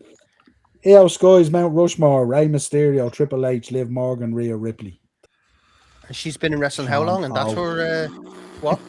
First of all, Liv Morgan wouldn't even be near mine. we're not asking about yours, Sean. We're asking about EO's guys. Well, we can't You're saying- ask. Once she's Io, happy with it. But look, Look, I think it's a bit honestly looking at this. I think it's a bit wishy washy. I think there's a much bigger pool to pick from, and I'm not saying eventually Liv Morgan won't be eligible to be on a Mount Rushmore, but she's not eligible now to be on a Mount Rushmore. 100%. No, I understand that. She's been carrying the women's division now for about 2.5, 3 years. But that's she needs more time. I think it's a bit of a young list to have. I don't know. I mean, where's Hulk Hogan? He's the foundation. We wouldn't have a wrestling podcast today if it wasn't for Hulk Hogan. That's a fact. Jack. Brother. That is a fact. Where's Or Hulk Hogan? YouTube. Where's John Cena? Retired. You know. Winner of Chandler. In case you missed it. Hair, lads, hair. Let's all listen. Anyway, to lads, I'm talking too much. What do you think? Sean Mack, you're quiet. What do you think? Presume she only watches wrestling like since 2019. I'd say it's a very solid list. pretty much, yeah. Like Ray. I wonder could I buy yeah, a few crates and sell them in the shop? Or put them around the Oh, shop as God. decoration or something. Yeah. Put little Danhausen figures in them and all, yeah. That's honestly a great idea. Yeah. Ray. Yeah. Ray's open up okay. the Triple crate H is okay. Sorry. Yeah. Go ahead, I think Michael. Ray's okay. I think Triple H is okay. Liv Morgan, you might be losing me a little bit, and Rhea Ripley's pretty good. But I hate Rushmore because it's 4 heads, and it's so hard to condense any Too hard. topic or any question like who's the best Yep. of all time, who's the best in Agreed. this country, just to 4 people. So it's a matter of opinion. But yeah, you would think she'd throw in a few curveballs in there. You should have a box and a big crate, Yes, and sir. if people want to open it, they have to take a slip advertising the show. Couple of shows coming up. Yes, there is indeed. I am really, really looking forward to the next 2 AEW pay-per-views. I Agreed. really am. Revolution's got to be cracking. That match between Mox and Takeshita, that's going to be brutal. Yeah, okay, he's going to bleed and lose half his, blood and whatever it is. But What's No new? time. I love how stiff Takeshita is with Mox because he knows he wants it as stiff as he can get it. I think that's going to be an absolute, to quote the great JR, slobber knocker of a match. And Double or Nothing's always a John, hit. I John love it. Moxley wants it as stiff as he can get it. Do you like it stiff, Dave? Do you? Do you like it stiff? Sound like Beavis and Mr. Butthead. Stuff. He said stiff. I would have said snug. You said stuff. John No, Moxley I wants to say- think this is going to be a cracking match, and everyone knows I'm not a huge John Moxley fan, but I am certainly a huge Takeshita fan. That's for Yeah. sure. These two gel really well. May 24th, New York City, Double or Nothing. Any wrestling show in New York for me, just it's kind of like when you have a show in Madison Square Garden. There's just something about having a wrestling show in New York. And when we talk about wrestling shows in New York, when we had Hogan and did we have Hogan and Andre in the old Mets Stadium? Or did we have we had Andre in Shea Stadium? I know we had Andre in Shea Stadium. Yeah. But when you talk about like a stadium show in New York for wrestling, it's just something hits different. Because obviously that's in Queens, which means it's gonna be MJF's background. and I know they're going to put a big storyline ahead for that. And the clash in Turin, why not just put it in Rome and call it Clash at the Colosseum? I don't know, but why are they just calling it Clash? Like that's got Vinnie Mac written all over it. Shorten it down to one bloody word. WWE Clash. Coming back. Yeah, Clash of what? What are you clashing? It's like WrestleMania. This is Backlash. Doesn't quite roll off the tongue the same way. I don't think. Well, I'm interested to see what they do, but I have a feeling it's going to be another nothing pay-per-view where we see no title changes and we only see storyline progression, and that's it. Crowd will be great though. Trash and Turin. Trash and Turin. Yes, there you go, trash and Turin. But yeah, I'm not looking forward to it. All the European shows have just been too safe, in my opinion. They've not done enough with them. I've got a Like a question for you, normal Jay. Raw. Yeah. How are we feeling about Britt Baker being back? She's not back, is she? No, She's she coming made a back. comment. She's coming back. Is I don't it- care. is she- I'm glad she's coming back because I don't read too much into the backstage politics of things. I try not to in wrestling because it gets fucking annoying. But Dave, did she confirm that? I She's didn't back see at the interview. Revolution. Yeah, she did an interview. Didn't she? She did an interview the other yeah, day. she's coming back all right. Yeah, I'm glad Yeah, she's she's coming back at Revolution. Live Well, off fair the play heat. to her. Live off the Good heat luck. of what you've done and use it to your advantage, in my opinion. If you're going back into the wrestling, if you're going back into a storyline, take that heat that you've done in your genuine life and just use it as a storyline. Use it to put momentum underneath you. Fuck it. She has big designs as well on heading to the Fed, doesn't she? So she wants to do that because she's been talking an awful lot about some of the matches and chemistry she could have with some of the roster. But I think she needs to go back in there and she needs to convince the powers to be just a little bit more. Yeah, definitely. Am I wrong in saying the last time we seen her was All In? Yeah, I think so. In London, you were there. That was Brian Dynasty, Yeah. Swerve Strickland main event. Yeah. It's crazy. Yeah. Jesus. Lifetime ago. It's a long time. Haven't And missed it. also in We're not- March we have tickets for All In going on sale, which I will be jumping all over. If anyone wants a ticket, You'll be for jumping all in. the Are you same saying you're all price- in? I am indeed. If anyone wants a seat next to me, which I doubt any of you will, I can buy I a do. ticket for you. I'll send you the money before. Yeah, absolutely. Friends. I'll buy them on the day of sale. So Count me in Absolutely. too. Nope. Nope. Noel, where you sit? That's where the offer's lost. Dave wants to sit somewhere else. see, at least someone's honest. We'll you know? figure that. How long? How far away is it? About 2 weeks for the tickets to go on sale, is it? No, about 3 or 4. So it's end of March. Okay. End of March on sale. The pre-sale we is middle of March, though, isn't it? Yeah, pre-sale Well- middle and then well, look, general sales. we end of March. For the probably upper tier, we don't yeah. need to be beside the ring. no. We probably No, won't all be. I'm getting tickets up in the bloody nosebleeds because we are the upper tier. That's just we have to live Up in the old Wembley Towers. We probably won't. I've Be, hired a chopper to fly over so we can just see it from Nice. the real height. we probably won't be all together, but I think we should Yeah. definitely at least meet up beforehand. I Who think says that'd we be a won't, lot of Sean? fun. Huh? I don't know. I'm getting I tickets don't for know. those who want to be together. So some people could be late. Some people might not want to share a stadium with myself and Sean O. I want to share with them. Yeah, Don't Sean try knows to- with Sorry, us. don't Sean try to- Mac, What's your you're on your problem, own. Sean Drag Mac? me into your It's because I shit. don't like ECW, isn't it? Yeah, Yeah. you'll be thrown off the Oh, upper fair tier. God, Yeah, Do you Sharon, know what? I I don't feel like I'm think being I pulled don't think they're into- announcing a show. Yeah, They're not coming. because I know that Sharon went. No. Nando WWE sent me would that not be the other involved. night. Actually, that was the date of the show last year, August 22nd. So I think Google just had a brain fart on you. Right, we don't shy away from topics on this podcast. You know, we review Dark Side of the Rings and stuff like that. Yep. Wanted to switch it up here, just get a little bit serious for a minute here and talk about this situation, which is Yep. kind of has bothered me a bit for a long time and stuff like that. And listen, we know that, you know, the man in the picture there has certainly allegedly a tainted past. There's no doubt about that. But this kind of felt weird to me. I didn't really want to focus necessarily on the shopping lists and everything else that was provided and all that kind of stuff. And there's talk of love letters going back and forward and various and other things. What did bother me was that the press conference the other day from Janelle felt it to me, because it felt like normally when you go through a kind of a civil case or a court case like this, it kind of feels like at the end when there's a verdict, you get kind of a victim impact statement or whatever it is. And this felt like things didn't go she thought they were going to go, and she was kind of grasping to kind of put a narrative out there to clutch for something that might turn it around. I was very concerned that I got the feeling from listening to her that they felt with the way things were presented that it wasn't going to go her way.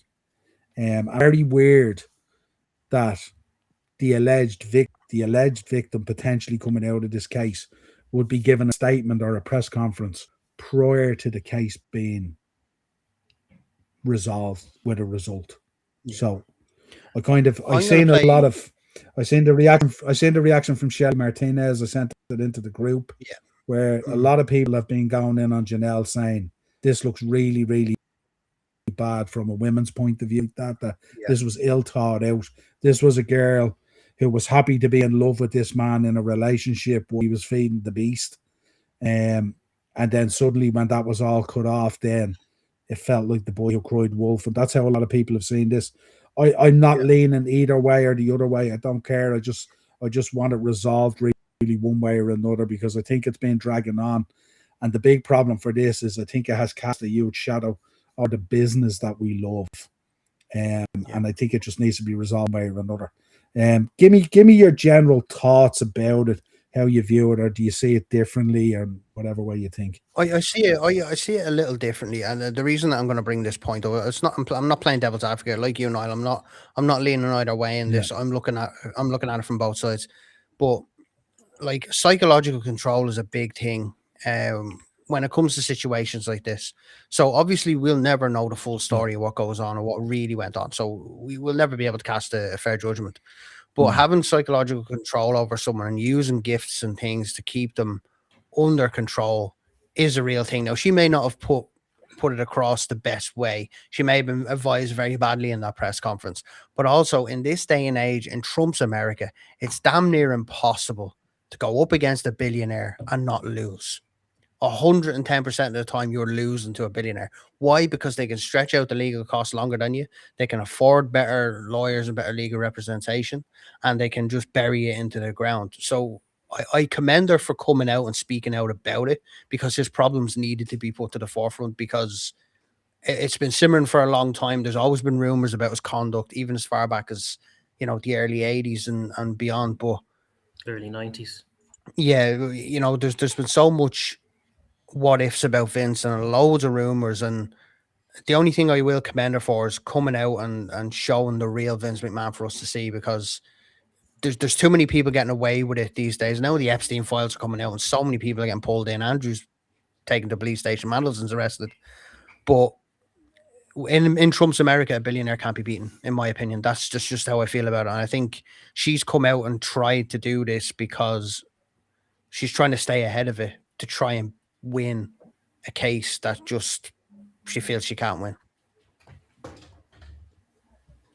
That's my and I get that. And again, I'm not prefacing nothing here. I'm not necessarily leaning towards Vince or leaning towards her in any way. Obviously, the process will have to take its due course, and people will have to decide how they feel about it and what they think and stuff like that and all, But I often find sometimes in these cases where it's found out that the guy wasn't necessarily what we think, even though his conduct potentially that was alleged is not becoming of a guy who's a billionaire and a CEO of a massive global organization. I don't think the conduct is fitting. But we know that this goes on at Room. This is what happens when people get into a certain level of power and wealth and money. I guess they find different ways to motivate themselves in their lives, let's say, without saying anything too crazy. But I just think with this one here, I just felt it just felt weird, the press conference, looking at it and stuff like that.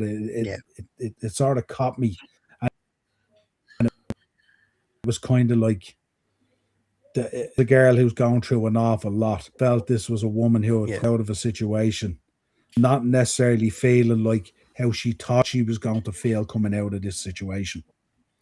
And yes, while we can commend people for them and bringing them through the legal process as rightly so they should, I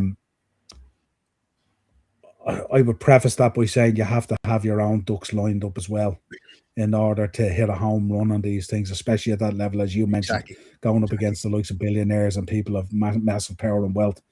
And I think we're going to see the landscape of changing when you see how the world is evolving at the moment.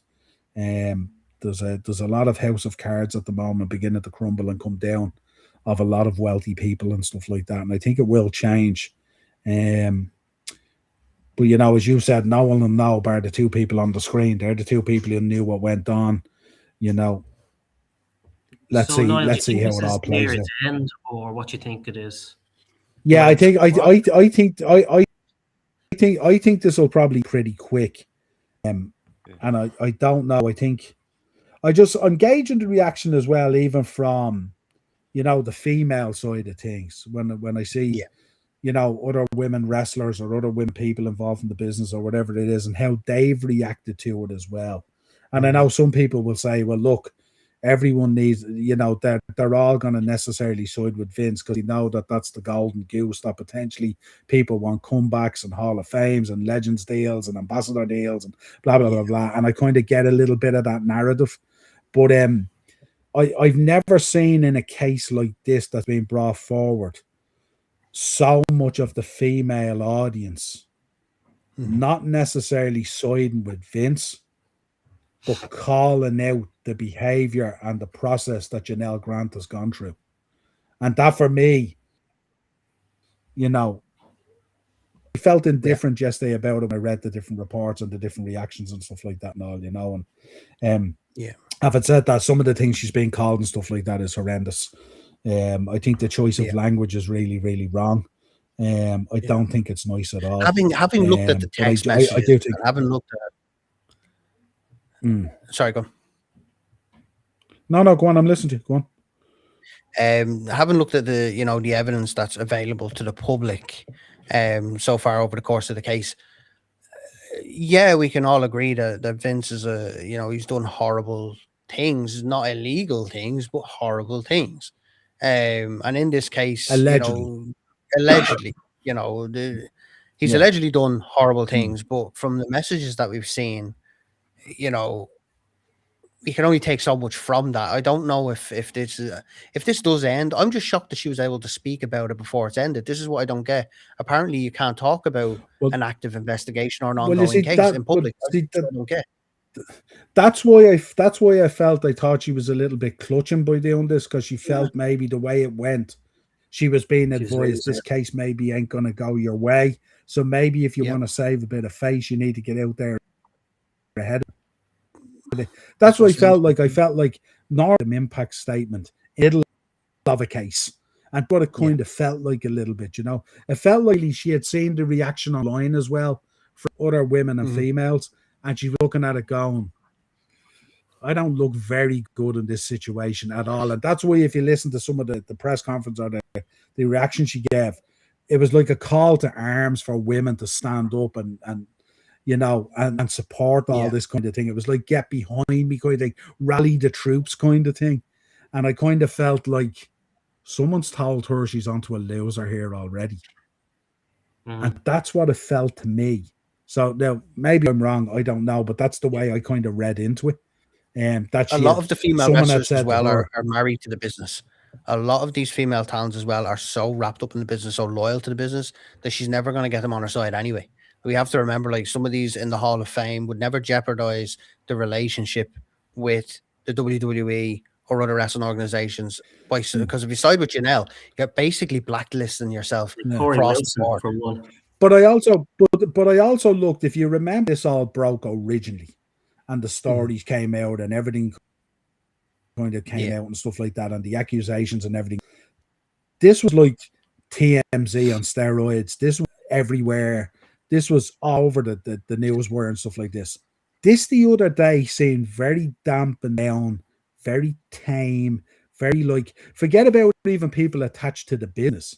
Look at the reaction of people covering it who have nothing to do with the wrestling business. It still seemed very dampened down in terms of, you know, it was portrayed in a way, let's say, that like it was like, you know, and I'm not accusing anyone of anything like this and all or anything like that. Like, you know, it came across like there was certain demands made and certain things wanted and stuff like that. You got the feeling that it kind of was presented in a way, not you got the feeling from the way it was presented that like kind of, you know, when the tap was turned off, it felt very kind of hurt. You know, it was like a kind of a nasty breakup of a love affair. I mean, that's how it kind of felt. You know what I mean? And like, as I said, no one knows bar the two in the picture what went on and stuff like that and all, you know. And you know, as I said, it you know, it could be extremely difficult to be like, but like, these had a 3-year love affair, so they felt something for each other. Yep. You know, regardless of the mechanics of what went on and who did this and who did that and what's deplorable and what isn't and all that kind of thing and how we judge. But on the basis of this, there was a relationship. And I would say, looking at what I seen that was reported, it's quite a fruitful relationship as well. You know what I mean? And it felt like that. I don't know. Did you come across in the press conference like someone who was very upset and had taken a breakup very bad, that felt that she was going to be the next man or something like that? And it just I think she felt she was going to be the next Monica Lewinsky. Amber Heard. I don't the next think Monica Lewinsky, I think, is my thoughts on how I think I wonder did she think it was going to become more, and that she was going to be the next Mrs. McMahon or something like that. And when that was cut off, you're looking around then and you're going, well, where do I go here? Probably my career is in tatters. You know what I mean? Like, this started out as a business relationship where two people got into a relationship and it evolved into whatever it was. And all of a sudden it was gone. And she's probably looking around and suddenly feeling, I've just been totally abused here, and it is, and whatever went on. I was really, really bad about it. Felt used. Probably went through an awful lot of mental and trauma and stuff like that and all, and then realized all of us, now what do I do? You know, and we'll let it play out and see how it goes. But I was very either she was demanding that she wanted to do this. I can't believe Real Legal Team would advise you to do this, not in the middle of a case, you know. I mean, you can't really 100%. deliver like a victim impact statement until you're declared the victim. You know, all up in the air at the moment, regardless of how we think about half the face on that thing there. You know what I mean? Like listen, we're not talking, you know, in any kind of way, shape, or form, but we'll let it play out and see how it goes anyway. Last 2 slides left and then some history, but I want the Meltzer slide because there's no point in the awards, because it's just piss off Meltzer. We'll be here. We could do a whole show on it, to be honest. So I did want to do this. This man weekend. For me, an absolute pillar of Ireland. He's a guy that I know for 100%. 20 years, since I opened up the shop. You know, a guy who broke his neck doing this job, who came back from that broken neck to become the first tag champs with Team Mega with Danny Butler. Entertained me for years, both of them. They were exceptional. Very, very unalike, but very alike in a lot of ways. But he had a super mind for the business. Very, very creative. Has gone through so many different changes in wrestling, I would say. Brilliant as a heel, amazing as a face, phenomenal as a performer. You know, and a guy I seen develop and change and fall out of love with the business, fall back in love with the business. But always had his way of putting a slant on the business the way he wanted to do it. But always very conscious of how the business should be perceived and stuff like that. Went over to Tennessee to the NWA conferences, defended the belts over there. But for me, just a phenomenal guy, an absolute character. And when I think of professional wrestling in Ireland for the last 20 years, he's a guy certainly who comes to my mind when I think of Irish professional. So all I'll say is Peter Farrell, enjoy the retirement if it is. Somehow in this one, I think it's potentially not going to be the end, just the end for now. But listen, enjoy your retirement and thank you very much for the entertainment over the last 20 years. Justy. Thank you, And we've had a couple of heart-to-hearts at times as well. At times when he had difficult times in his life. It was nice that I felt very privileged to be a shoulder to talk on and stuff like that and all, you know. Anyone, any other thoughts on it? You guys go to shows and stuff like that. Talk to me. Yeah, I No, absolutely. you said it all. Sorry, Dave, you can go first. No, you go ahead, mate. I'm just saying, Niall said it all. I remember seeing Justy very early on in his career, and I was lucky enough to see some of his last matches in FFPW with PB&J. Phenomenal, entertaining tag team. And they were some of his last matches that I was privileged to see. But the guy is like Niall said, the guy's a pillar of Irish wrestling. And when you think about people, you know, who've elevated Irish wrestling, everyone can talk about the ones that went to WWE, and everyone can talk about the ones that went on to the big time. But it's the people who stay, nurture, and evolve Irish wrestling who are the real pillars. People like Paul Tracy, Justy, Phil, all of these guys whose lifeblood is the evolution of Irish wrestling are the pillars. And I just can't thank him enough for what he's done for Irish wrestling, how much he's brought it along. He's always spoken about by opponents and stuff like that. If you ask them, you know, if you give them like a quick fire list and you say Justy, I think they always turn around and go fun. Yeah. And he was always a guy as well whose goal in the ring was always to elevate who was in the ring. Very selfless wrestler as well. His goal was always to take guys to the next level and promote them, necessarily in matches through his own downfall, really. But go ahead, Sean Mac. I've first found Justy at my first OTT show, which I think actually happened about 7 years ago last week. And he teamed with, believe it or not, a pre-signed AEW MJF. And like, just imagine that, Justy and MJF. And he was absolutely phenomenal, and he was so funny and so entertaining. You know, was David Starr would always say he's really good at Twitter, when Justy was actually if David Starr was really good at Twitter, Justy was excellent at Twitter. You know, as Niall said, like, and as Dave said, you know, obviously Irish wrestling has been very fortunate to have people who've passed through it to go on to big things, like go on to these big companies. And Justy never did that. He was there every single month and stayed. And I think he retired in the most Justy way possible.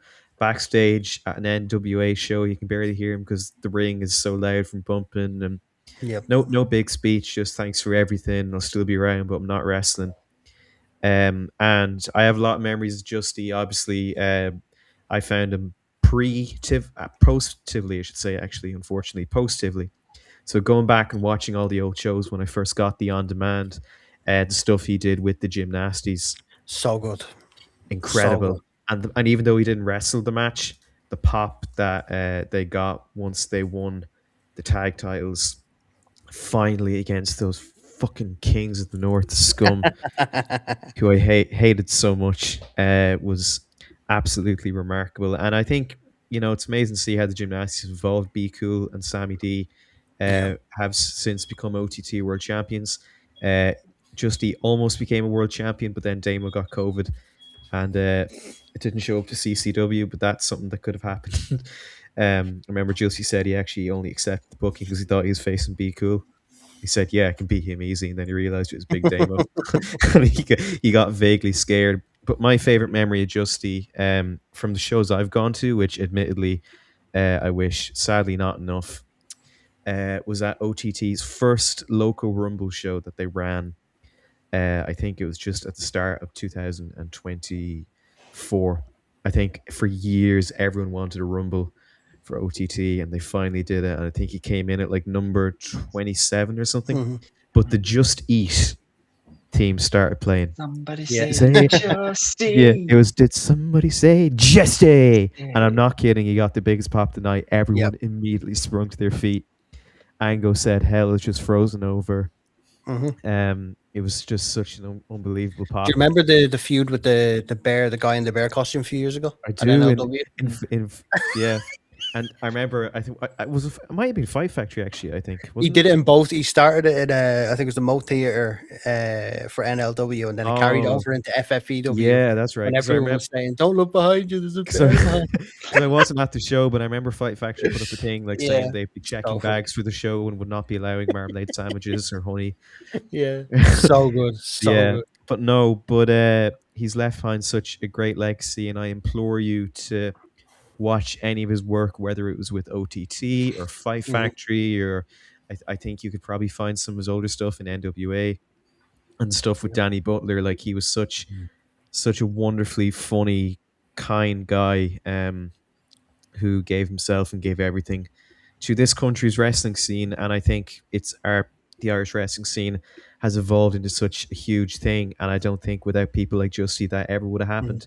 So Justy, thank you so much. He said in that video, thanks to everyone who booked this gobshite, but Justy, you are our gobshite, and we love you, and we wish you absolutely nothing but the best going forward.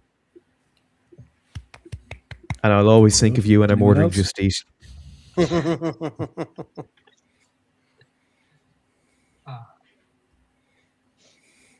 You remember Again, he did just the stopping, gimmick, pausing for tears. Justin Bread. A moment of silence. He had an insane mind for the business. And also a man who can lay clack that he did it with a broken freaking neck. Legit. Yep. There we go. Yep. There we go. Bram, Justy? Yeah, I think everything's been said that needs to be said. I spoke to him a few times. I actually gave him the password to my YouTube account previously because I had a film on it that he wanted to watch.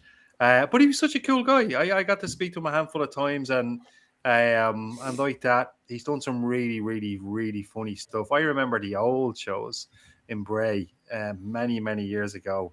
And like you said, it's a staple. He's a foundation of it. This is when Be Cool. Team Mega. Yeah, Team Mega. You'd Be Cool with his Meteor Mobile, and he's trying to get. But Team Mega, of course, and like that. Look, he's done so much for Irish wrestling, and we love Irish wrestling today. And without people like Justy, and many others we could mention, we wouldn't have what we have today. You know what I mean? And we're very lucky in Ireland to have the quality of wrestling that we have. And Justy's part of the foundation of that. And he should be proud of himself. Yeah, absolutely. Anyone else want to add that? Let's get an Irish Hall of Fame going for next week. Yes. That's great. Yeah, 100%. You think of all these Irish wrestlers that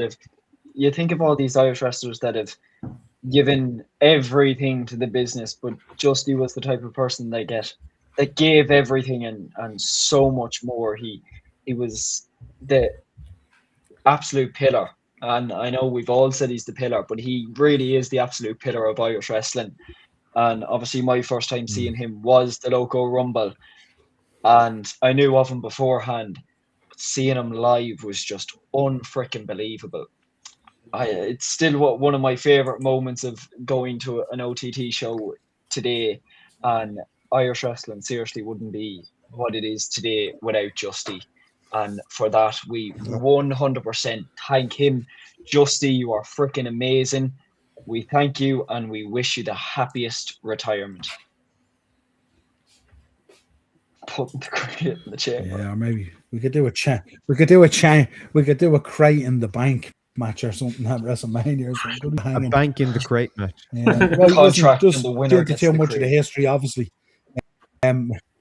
Yeah, but we will do the birthdays because we've been on a little bit now. One of the bits of history obviously was Mae Young giving birth to a hand. That happened this week in 2000. There you go. There you go. I wonder how that How old's hand is her hand doing now? now. Notable birthdays. Corey Graves, 1984. Maria Canellis, 1971. Sean O'Hare, a guy who at the time I thought would be a huge superstar.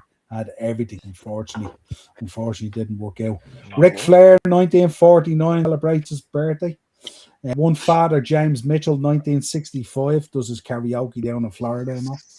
Vern Gagne, Love for the James. 1926, guys. 1926. 100 years ago, Vern Gagne was born this year. 1973, Masato Tanaka. 1965, Nice. Norman Smiley, who I think still does unbelievable. Yay, work wiggle, wiggle, in Bo. performance Wiggle, wiggle, as far as I know. wiggle, wiggle. Yeah, he's still going. Norman Smiley. Norman Smiley, yeah, he's still And of wrestle cons and course, stuff. And so is Masato Tanaka. one of my all-time favorites finish out on, and rightly so, 1953, Ricky the Dragon Steamboat. Nice. That's Yes. your notable birthdays for this week. I've got one. I've We'll got one touch on more for you. history again next Oh, week. I've got one more for you. Okay, Me yesterday. go on. No way. Hooray. Hey, happy birthday, Dave. Hey, Oh, hey, I hey, forgot. hang on a Yeah, I minute. forgot. Dave, I had it here. Dave, the Bullet Armstrong. Bite the bullet. How come we weren't invited to your 50th? It was a small Oh. gathering, Bren. Not gonna lie, you would have been able to afford the flights anyway. You know what I mean? No, we wouldn't. Got kids to look after and all that. I didn't Weird really time want to for a put quick that on NXT you. shout. I Yeah, know. Bren, give us the NXT shout there, pal. We have always time for an NXT show. Well, go on, Sean. Air. You're Air, definitely Sean. not Air. going to do. You're definitely not going to do a short on it tomorrow. So fire away with the NXT. Fuck off. Sorry. Just tee me up for Brand NXT tomorrow. I'm going to smack this There shit. You won't be doing an NXT short, Sean. You'll be doing a WrestleMania short. Amen. Damn. No, Right, you need two. two. Well, you quick, need quick, two- quick, you quick, need quick, two- quick. you We've need been on the two. last 2 hours. We've got Cale Dixon versus Uriah Connors. This comes after Uriah Connors turned his back on Chase U. We've got Sean Legacy versus Keanu Carver. We've got Thea Hale and Blake Monroe as they clash in a speed tournament match. We Oh. also have Ilya LaFleur, Eli Knight, and Jasper Troy in a triple threat for the Speed Championship. 7 minutes. We got the Fuck my Vanity life, right? Project versus Dark State for the NXT Tag Team titles. We've got Ethan Page versus Miles Bourne for the North American title. And the match we are most excited for, JC Jane defends the NXT Women's title against Sol Ruka. Could we finally see the end of Zaruka tonight? Yeah, Find I think out. so. I think so. yeah, more than likely. I think so. Tune into Absolutely. Brand NXT to find out. Hopefully, well, that's it, folks. Anything else anyone wants to add before we go? If you could subscribe to the channel, Bye, hit the Sean. bell notification, drop a like on the video, and we'll talk to you all No. again real soon. Good night and God Cheers, bless. folks. Night and God bless. Thank you, Justy. Bye. Bye, guys.